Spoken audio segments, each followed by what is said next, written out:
digo não e saio. A melhor coisa do mundo de envelhecer é poder falar não, sem ter que dar satisfação pra ninguém. Aí a gente começa a ficar meio Dercy Gonçalves pras coisas, sabe? Já dá pra falar uns palavrão assim solto. Gente, passar dos 30 também tem seus benefícios, tá? Eu não explico nada pra ninguém. A pessoa vem me pedir dinheiro na rua, eu digo não e saio. Ué, eu tenho que dar satisfação, por que eu não vou dar dinheiro? Quando eu não quero ir nos lugares mesmo, infelizmente eu não vou poder ir. Mas por quê? Porque eu não quero ir. Mas tu não fica preocupado que os outros vão pensar? Eu? Eu não. Eu fico preocupado se vai acabar meu café.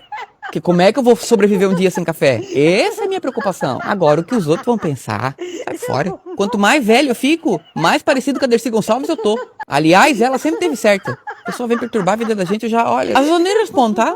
Às vezes eu só sigo. Acabou a época de ter que ficar explicando as coisas pros outros, tá? Eu explico ainda pro pai e pra mãe. Os únicos que eu explico. O resto, a pessoa fica justificando as coisas. Eu não justifico nada pra ninguém. É não e acabou. E eu lá tenho que explicar pros outros por que que eu digo. Eu vou morrer.